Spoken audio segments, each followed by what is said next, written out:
Manipur Miyamna Athubada Masi Koi Pung Nifuni Pansi Manung Sidesta Miyam da Koi Chapchana Karamba Sarakta Karamba Wakalonda anti-state oiba adulaba Manipur ki idea amadi Manipur ki identity ki mayokta leiba challenge to decision se logi bano haibasi mari lenaba authority singna explain to godabani aduga pung nifuni pana sigi manungda masigi responsibility si khwaidagi awang ba thakta lobum thoina khaliba ekoi security advisor DGP amadi chief secretary makoi ahum masi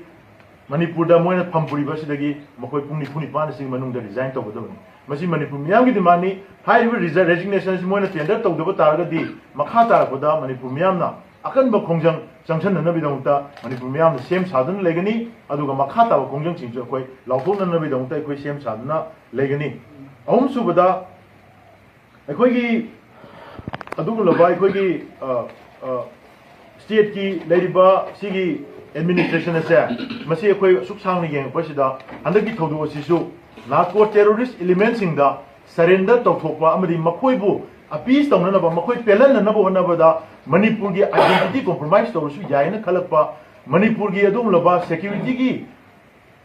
arrangement Punoma, se compromise to Yaina Kalapa, Adum Moma, Yam Town and Mamita Pasina, Akoi Manipur, President Rule Simatam Sang Lebiaroi, President Rule Hangadamani, President Rule Lotokadamani, Hyber Dimana, Manipur Miamna. Hayengdagi hawraga koi miyam hubna masigi kolao si lawminaba amadi Manipur dagi alien administration oina laiba mitop miyam kulingaga leba asibu sasan tawbudagi ngasi Manipur ge identity da singa reiba Manipur haiba ming asibu muthatpada makoi da kaimata phawdiba se isagi irei pa asigi irei cha singdadi madugi awaba amadi masigi pendaba se kamaina lege se madu khangdaba miyam amana kulingaga leba asida rule tawribani leba administration tawribani haiba se masi koi Manipur miyam pomna hubbaga Manipur dagi hanginaba Manipur dagi lawthok hinanaba miyam apunba khongjang changchan minanaba sem sadun lebiu hazariban pung nifuni pan general strike pung nifuni pan asigi hek matungda sigi manung sida yakoina taliba demand governor apology miyam da tender toba amadi mari lenaba top official security advisor DGP amadi chief secretary na resignation tender tawdaba taragadi miyam hubna khongjang changchin nanaba sem sadan lebiu madugi khongjang singa koi makha tabada soidan lawthok chargani haidana miyam Manipur miyam gi mafamda COCOMI gi maigedagi miyam ho sijaga lawthok chai miyam anya chacharu bada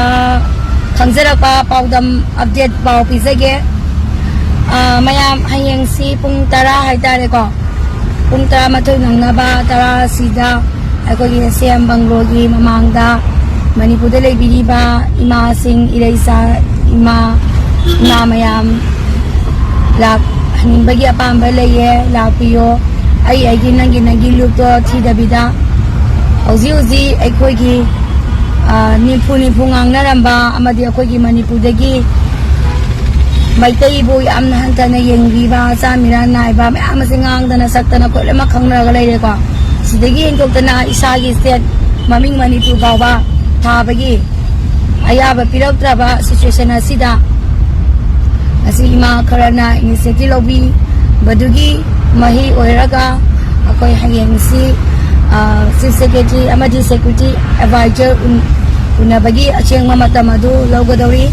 adi matungda governor unabagi acheng mamata maduni maramaduna ireisa mayamna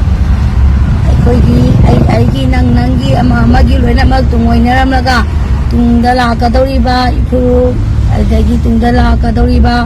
angang kaya adagi yellow maigi adugumlaba khanbiraga mangda thabiraga hayeng pung tara sida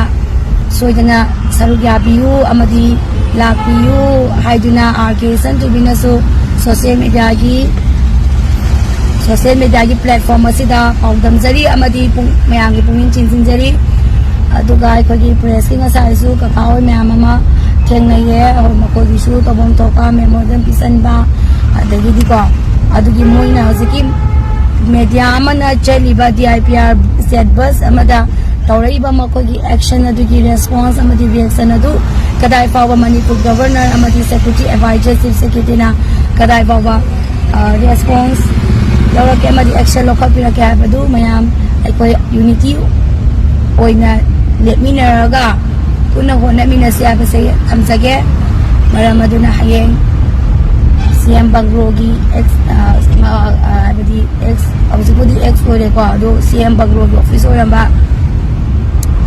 aduda ilay sa mayam na yan pung tara na bagita magta magdalay biriba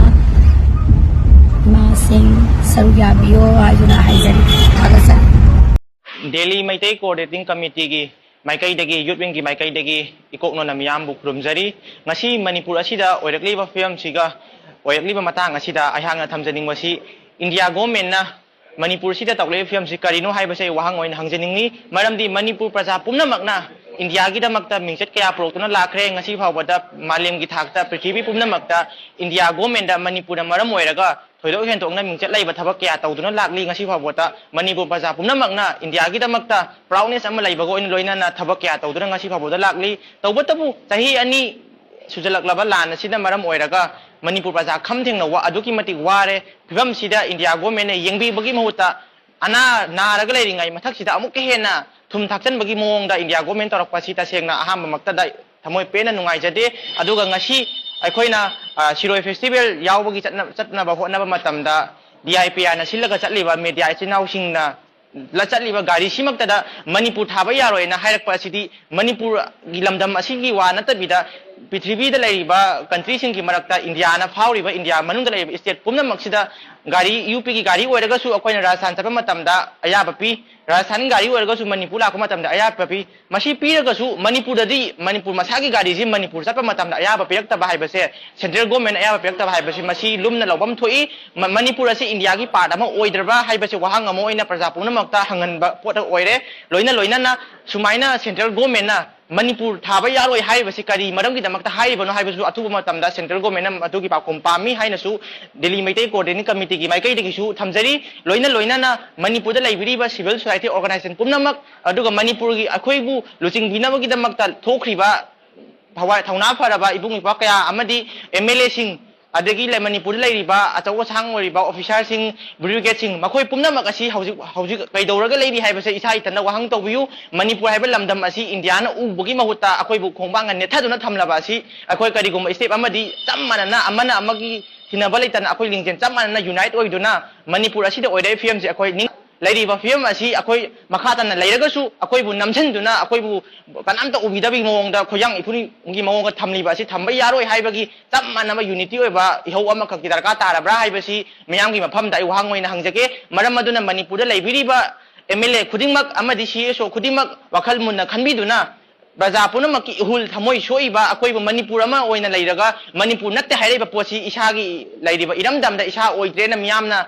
nimbu ngangnari ngai lairingai mathaksida central government na thangai sengna atamna thabok oina ulakpa asi thangai sengna yajaningde masigi matangna khoi kai tausi ki haibadugi wakhalo nama khanaba tangai phadre maram aduna Manipur da laiba praja punamangna masi athuba matamda wakhal phire lepiduna akoi chapma nama unite oibagi tanja ama lominasi haina miyamgi mafamda ikoknona khurumjari Mata mama dadi akhoi Manipur ma commando ai tare ko thongna yam pa ba makoi na mori oigera kangpokpi oigera sisipu sapa madamda cookie sinje siele ga ne bam tae ba ado kai ai ni auziti akhoi maite studio se adugi oiba maming jo ta gidre kai marangi ya na mi sangsangra ba cookie da ana maite studio die maite gi SP die kanai makalai maya makalai kau buku mantum je bana jo wai sam nai na se ana koi sinau boiro mai te studio boiro ma pangan son dali se ya na ne kau bi gan ko ke san di bina yam ying su bi ofam lai te Shiroi festival do chaninga chalu chen do to traka oi de gi ne ko koi thab yam se ma mi ni do bo tanja yang khang da do Soma kanda nong marak sida ima ibin mayam na governor secretary advisor una na bi ko chen mu chen SP mu na ma mu na ko tauri ne ba do ko soma kanda na nungai ko mai ta ga le ba lingsen ma na so ko do tanjam khangmi na ja bani da ozi am lu dro Manipur se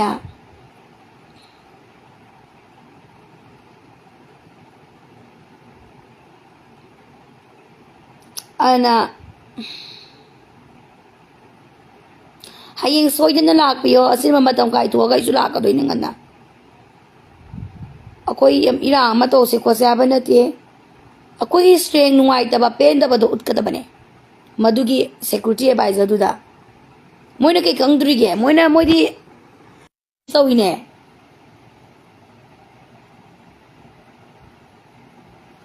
ꯁꯥꯅꯤꯌꯥ ꯃꯣꯏꯔꯥꯡꯆꯥ ꯑꯩꯅ ꯀꯗꯥꯏꯗ ꯀꯩ ꯆꯠꯂꯨꯒꯗꯕ ꯑꯩꯅ ꯀꯩ ꯆꯠꯂꯒ ꯀꯅꯥꯒ ꯆꯠꯂꯨꯗꯣꯏꯅꯣ ꯑꯩ ꯁꯤꯔꯣ ꯍꯥꯏꯕ꯭ꯔꯣ ꯍꯥ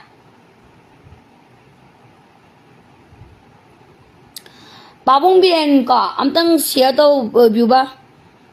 ꯄꯥꯕꯨꯡ ꯕꯤꯔꯦꯟ ꯅꯝꯕꯔ ꯆꯠꯈꯤꯗ꯭ꯔꯦ ꯄꯥꯕꯨꯡ ꯕꯤꯔꯦꯟꯒꯤ ꯄꯤꯌꯥ ꯂꯥꯛꯈꯤꯕꯗꯒꯤ ꯑꯩꯒ ꯅꯝꯕꯔ ꯂꯩꯅꯖꯔꯝꯕ ꯄꯥꯕꯨꯡꯒꯤ DP उबा सक्तुसु उगिद्रे ब्लॉक तौरब्रा कइनो खंगदेबको अदो पाबुंग बिरेन से अदुम सैबीको अदुम सैसे नंगा मेउजिदि सैबम लैत्रे काबी मोद से के गादुन मा कइ तौदुन केम तो ngमोय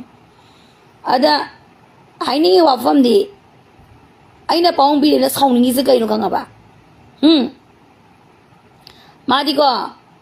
माना निंगजब सिंसने मया साबिरबनेबा मादी कुकी जो हांदगी लेरलबा खरा अरीब कुकी दि मा नुसिरमगनिबको येलो मीना लास्ट कुकी ने साबी बेवानेबा अदगिदि माना नुसिरिबा बीजेपी गी स्ट्रेंग हेंगननबदि होनजरिमिनेबा पाबुंग बिरेंदो बाय ग्रुप ऑफ ग्रुप तौदना ड्रामा तौगेरा कदर मदर तौगेरा ओइनि मोजसनोबा अदुगा लास्ट दि माना निंगजरिबा बीजेपी गी मकोक पीएम दुना दि नोमता इरम दमसदा लाकपीदेबा यानिंगब्रा यानिंगदब्रा नाइसे अदुदरिन साउनिंगिसे अदु अमरोमदि पारबने हंदकी लान थोकिबसे आइ पारबने नत्रबा सही अनियोमदने योंगने वा असकी केबा क्वाइ के थिंदगा लेरमबा कुकी म्याम दो की बुकी द्रो से कोंदगा नोमैगा पारगा लेरमिदना अदिगी लांगोन हांगा केंद्रा जगत की संसार से कुकी ने लेतबा लेरमदबदो अदगी अफाव पावबा बाजार इंडिया स्कूल अफाव पावबा से पौना बाजार थंगाम बाजार दैमाई मोइना तौरमिबा मयामदो अदु हंदकी लांदो थोमद्रगदि खंगद्रा कोय खंगमोय कोय मयाम अदगी लांसी कानबा कानदबा लेबा कोय सिंगलिनेबा फरबनेबा मोरमददि अद हागा पाबुंग बिरे मा मसिमंगना माना फॉरेस्ट रिजर्व फॉरेस्ट कनबगिदमा इलीगल इमिग्रेंट तांतोबो होनरुबा डिपोट तौनबो होनरुबदा थोबने हायेबा एक्शन येंबियोइना अइना बदि वारोइसिन बावो नुपा थोंनमदंग तौरमो हायबा मानदि बीजेपी दो नुक्सिरिबा मोई बीजेपी पार्टी दो माने नुक्सिरिबा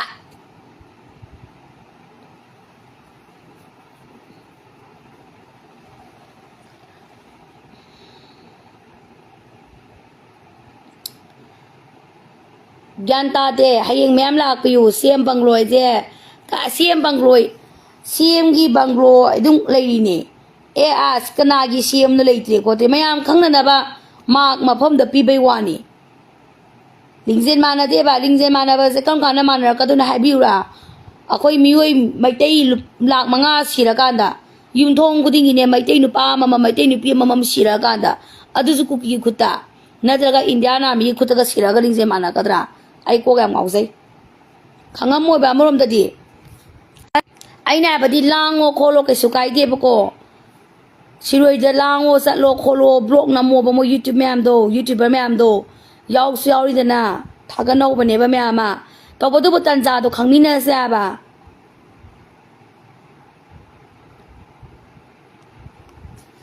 अदोसी अदो आइगी को गाड़ी नंबर गदु थारोय अमा ममांग दु थादबने मनिंग ताबने मनिंग दो लॉक थोरनी मैमै अदुगने थिंग थिंग कसनो सिक तौरसनो आइने खनने आइजने करिगोंबा अंतिल लेस के दोबा गवर्नर ना सेक्रेटरी एडवाइजर ना चीफ सेक्रेटरी ना ngasi manipur lok thokpagi sab saba lok tholinbagi sab saba hidden agenda do manipur praja khangna phongdok dibawba ai gari number plate tharoi chungtha taroi maduda pharakpa traffic police hoigera indian army hoigera any central force state force hoisenu ai khana gani maya